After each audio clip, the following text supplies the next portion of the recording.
Perekaman percetakan KTP yang merupakan perintah dari kementerian yang PRR bisa selesai menghadapi pemilu 17 April 2019.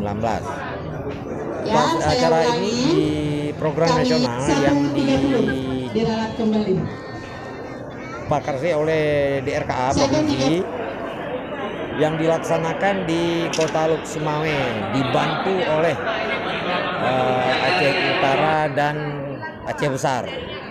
Namun demikian kita di sini tetap melayani penduduk Aceh Utara, Aceh Luk Sumawe dan cetak luar domisili. Artinya gini, ada KTP rusak. Orang bukan penduduk Luk Sumawe, tapi di sini kita di momen ini melayani dan mencetak. Oh, berarti yang di sini bukan hanya Kota Luk Sumawe saja, tapi juga Aceh Utara juga. Betul Pak, Aceh Utara, Luk Sumawe, bahkan ada kita buka satu loket, satu meja untuk cetak luar domisili. Artinya begini, ketika ada KTP rusak orang di luar Aceh, bisa walaupun di Papua sekalipun, itu bisa dicetak di sini Pak. Rencanakan berapa hari nih Pak?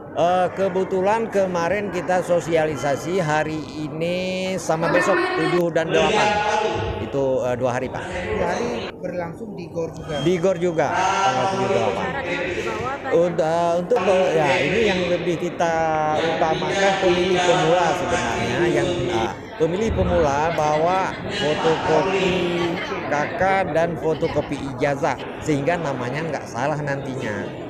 Terus untuk yang dapat suket, surat keterangan yang sudah lama dikantongin itu surat keterangan agar dapat dibawa ke GOR Unima hari ini dan besok untuk digantikan dengan KTP asli. Mungkin ini Pak, ada lagi untuk Kota Luk Sumawe berapa orang yang belum merekam KTP?